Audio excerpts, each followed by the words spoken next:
I want to welcome everybody back to another session of Coffee with Cleo. I have a fantastic guest, and I'd like to introduce everyone to Kelley Rodriguez. Absolutely. She has her coffee mug there. I have my coffee mug. Without question. Kelley is the Vice President of Advertising for Love Media, but I want to give you a little bit of background. She's a Houstonian, a true Houstonian, grew up here and graduated from Texas A&M. She also has over 24 years in advertising.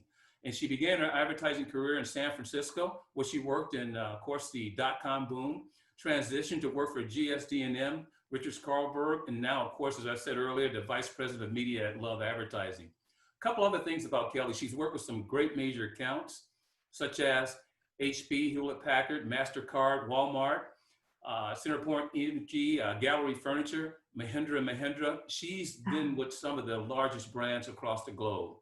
Kelley also has been a part of the Media Alliance Board of Directors for 10 years. She's the past chair of the Media Classic Golf Tournament and also is an alumni from the Leadership Houston class. And so I want to welcome Kelley again to the session of Coffee with Cleo. How are you doing, Kelley?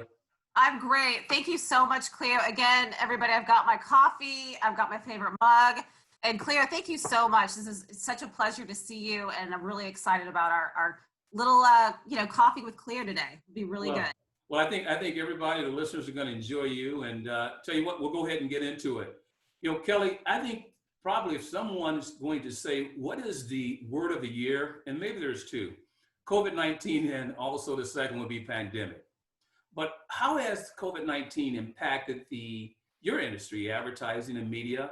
And give us some examples of those impacts that you've seen and been challenged with. Yeah, absolutely. Really good question. You know, when we started this year and as a media professional, the thing that we were most really concerned about was the election and the Olympics, because that really affects the rates. And when you're buying TV and broadcast, who knew what we would really be worried about was a pandemic and staying at home. And I would say, for one thing, in the advertising community, really, it's the year of the home.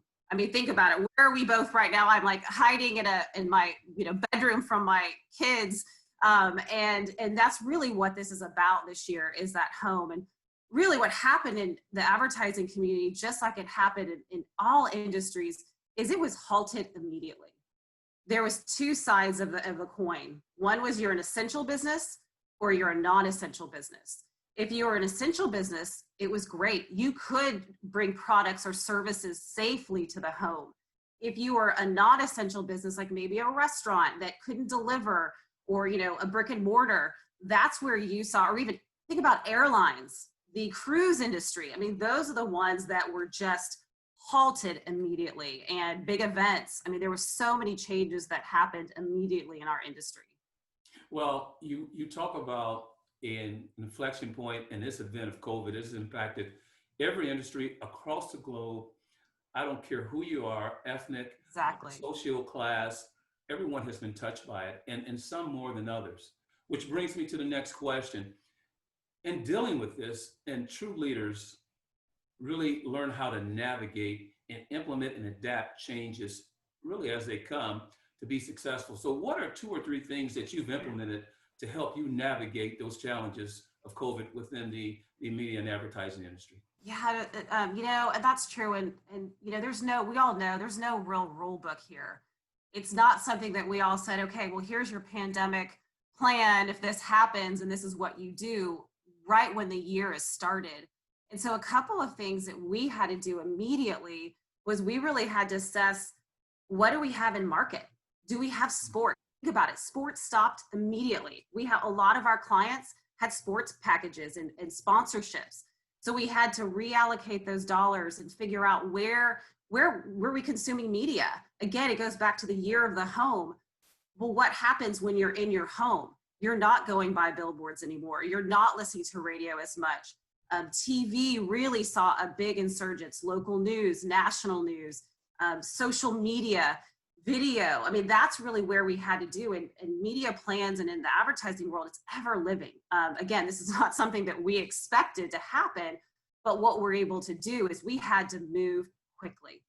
And that was one of the things that we really had to execute was making sure that we spent the dollars very efficiently and went to where the audience was. What are they watching? And how are they consuming media in their home now? So that was one of the big changes that we had to make. You know, I think it's important that any brand that is looking to separate itself amongst the pack and be competitive, they're going to seek out advertising agencies such as yourself and those experts to not only help them with their brand positioning, their messaging, to make sure that their voice is authentic and also core to their messaging and who they're targeting. But because of the fact that that science of marketing stays the same, but now that we have, again, this perfect storm of COVID, the social justice movement, of course, there's a lot of things that are happening. What are some of the things that you would say as an expert and that you're doing to help counsel those companies to not only not be an ostrich with their head in the sand to avoid these issues dealing with, but also to be to recognize, but also maintain their voice to reach their audience? Yeah, that's a great point. Really good point. And this is where you have to sit down with a client. And some of these conversations are going to be tough. And this is where you really just have to say, you know, what is that voice that you want to get across to your customers? What's that? You said the word authenticity. That's really what it's about. What's that heart of the brand that's going to connect with your audience? Because right now we're all hurting. There isn't anyone that is not affected. You know, we either have a family member, a friend, someone lost their job. My husband's going to be furloughed in 2 weeks again. This is his third week to be furloughed. Everybody is going through something. And so what we have to do is, you know, you have those tough conversations with clients, say, let's get that right message out to your consumer. I had a client who is an essential business, and they actually completely changed their creative and really spoke to their consumer. And it was a game changer, huge. And we saw really good, we did the right media mix, the right message. And that's what it's real. That's kind of where the magic happens in advertising. Yes. Is really mirror both of those, the message and the media. Chuck Carlberg, who tells us that all the time, you know, that, you know, great leaders that we've had to help follow, but we, you know, it's really about, again, being authentic. You know what, you mentioned Chuck Carlberg being, of course, in the Texas Advertising Hall of Fame. He is one of the iconic, I call it brand or admin in this industry. And so kudos. Absolutely. To Chuck. We both had the pleasure of working with him. So yeah. Really good. Yes, we have. And you just talked about having those tough conversations. And, you know, I just put out a new book, Coffee with Cleo. And it really is a really brutal, honest approach to leadership. And I talk about the vulnerabilities that leaders have to deal with, emotional intelligence, self-awareness, and also that moral compass that you would always have to have whenever you're in a tough situation to help guide you to make decisions, which I want to transition this into a question. You know, advertising agencies are in the persuasion business. They have great, powerful tools, psychographics, analytics to help drive the message to persuade consumers. My question to you is that sometimes those tools in working with a company or brand regarding to meet their objective, you may have questions about. And so it may have a moral issue and an ethical issue, such as Cambridge Analytics. How do you balance that? And when that arises, tell me as an executive, how do you basically deal with that and address it with your clients? You know, a lot of it, we talk about big data. There's a couple of different parts to answer this. Is there's so much data out there now that we didn't have before. I've actually seen, you talked about the tools that agencies can use. I saw a tool recently where literally you can zone in on a house and see a video of the home of someone who actually came to your website. There's a lot of intrusiveness out there, and you know, there's a lot of privacy that's happening. California has it, UK has it. There's a lot of different privacy issues that are occurring. And so what we have to make sure we do is to really it's that transparency, is to make sure that we're all working towards the same goal. As a leader, you're approached with a lot of conflict every single day. It could be internal, it could be external, it could be something with the client. And you really have to that's where you luckily have experience that you've been able to see other leaders go through things, but it's really about your gut. What do you really feel is best for your client and really best for the audience and the community, and really feeling like you are doing putting your best foot forward. Absolutely. And I think it's a tough situation that all brands and agencies have to come to that agreement, is this is what we'll do and this is what we want to, based on your objectives. And appreciate your perspective. Kelley, just a couple more questions for you, and I appreciate. Sure, I'm having fun. Absolutely. Kelley, as a female executive, what I like to know, with 24 years experience in the industry, you've seen this industry evolve, and I would like to know from your perspective, what are some of the things that encouraged you regarding the role of women in advertising and media? And what are some of the things that you're looking for to continue to see more change from your perspective? Sure, that's a great question. So I've had a lot of amazing women leaders that I have learned from. Gail Carlberg is one of them, and great partner to Chuck Carlberg, and she is an amazing thinker, really great creative ideas, a great leader, and she was someone who I absolutely learned from. Brenda Love, who is my boss now and the owner and founder of Love Advertising, she started it 41 years ago. She didn't know. She was like, I was naive enough to not know I couldn't do it. So that's when you see women like that who pave the way. I also had the honor of listening to one of the former presidents of the American Women in Media speak in January. She talked about how she had to beg for her first job because they didn't hire women in radio. They didn't. They just didn't hire women. And so finally she just said, hire me, I'll show you. And within a year, she had that guy's job, that wouldn't hire her in the first place. So I had the pleasure of really working with some strong women and to learn from. There's still a lot of steps forward that we need to make, and just continue to bring up that next generation of young leaders who feel confident and comfortable to be in this industry. It's an amazing, really, really fun industry to be in.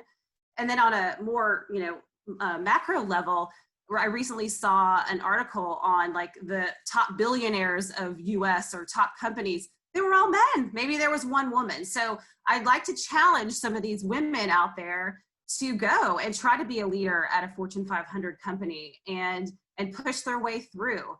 From a woman's perspective, it's to be totally honest, it's very hard to balance kids, your personal life and your professional life. And I think that's something that women for many years have always tried and will continue to have to juggle that and learn. But I do feel like there's a lot of opportunities for young women and, middle-aged women too, to continue to build our careers and to really pave the way.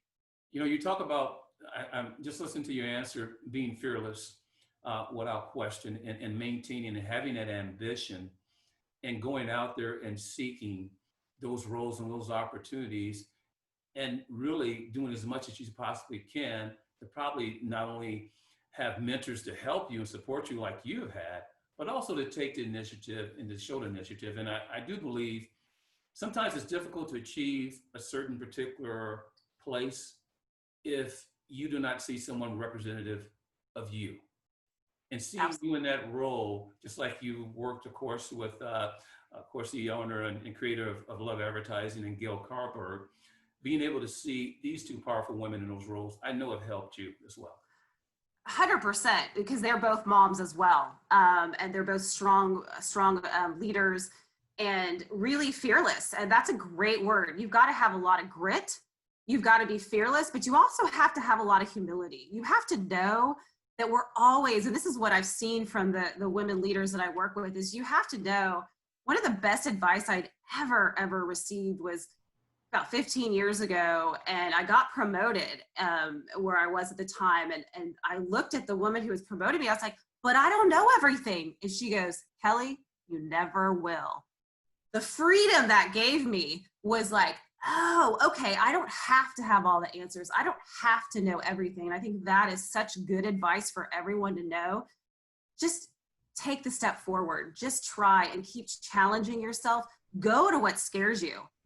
Go to what, we're all scared of different things, but really push through that And you'll see that other side. You'll be like, I did it and it's okay.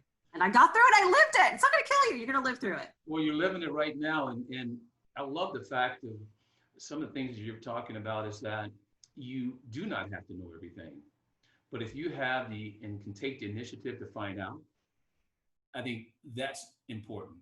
But having 100% of everything is not required. Exactly. No one has all the answers. So it's okay. It gives us that, again, that freedom to know and to be vulnerable. Well, we're at the end of the session. This has been great. And I just want to ask you, for any aspiring female that's looking to achieve the role on a board or, of course, a vice president of an advertising agency or more, what are one or two more pieces of advice that you can share that would support them, not just today, but also even in this environment, this fluid dynamic reality that we call COVID, which shouldn't, Sure. you know, we're still doing business, but We are. Still, you need to pursue whatever your dreams are. So what would those pieces of advice be, Kelley? Sure. I would say content. Right now, there is so much content out there that is free. Webinars. They're everywhere. Go attend a webinar because, again, they're free. Every industry has them. There might be a conference that you could not afford to attend previously. Well, now it's online and it's free. Podcasts. Go listen to podcasts. A couple of my favorites are How to Be Awesome at Your Job, Creating Confidence by Heather Monahan, Susie Orman. You always got to know what to do with your money, especially in these times. Read books. Read Cleo's book, Coffee with Cleo. That's my number one suggestion. If after that, Good to Great by Jim Collins. It's a small book, but boy, what a great book it is on how to really be a great company. Dare to Lead by Brene Brown. Anything from Brene Brown. Here's a future leader of America right here. Hi. Skylar. Oh. Well, you know, my 9-year-old. Anything from Brene Brown is amazing. Also, lastly, join an organization, be a part, like Cleo mentioned before. Media Alliance has given me so much. I've been a part of it for 10 years, past president. Seek out an organization in your field that you can be a part of. I started out just kind of tipping my feet into the waters, and you just see where that goes. And I am where I am today because of that organization. You know, I think the wonderful thing about meeting and, of course, interviewing people like you, here we have the future leader, your daughter right there. And we have an advertising executive working from home and sometimes trying to work from home. And when that happens, a little work blends into family and family blends into into work, but we still are able to do the things that we need to do. And that's what's real, correct? 100%. I was on a conference call with a client the other day, and my 4-year-old comes up to me. She's like, Mom, help me with this Barbie. So I told them, I said, I have to pause. I have a Barbie issue. And they're like, oh my gosh, we're going to have to use that. So, we're all human. That's the thing. We're human. We're all trying to figure this out. I'd never thought, I remember when I first had kids, and if someone was sick and I'd have to stay home for one day, I thought it was the hardest thing I ever did. Never in my wildest dreams that I think I would spend 5 straight months at home every single day with my family, and then my husband working beside me. Never would have dreamt it. And I'm glad I didn't have to think about it because it would have been too overwhelming. So it's good. I always tell people I live day to day, week to week. What am I doing this week? And if you kind of bite it off in little pieces, it's much easier to consume than to think of like, how am I going to navigate school starting in September? I don't know. I don't have that answer yet. But I think what you're saying, we'll figure it out as we go. And folks, again, Kelley, I want to thank you so much for a spirited discussion with lots of advice and from one of the best in advertising. Thank you and continued success. And till next time, we'll have even more coffee with Cleo. Thank you so much, Cleo. I really appreciate you. You're also a great leader that I've learned so much from. And I'm such a pleasure of working with you for so many years and knowing you, and best of luck and with your book and all the things you're doing. So I'm honored that you have included me. Thank you so much. Thank you. You humble me. Thank you.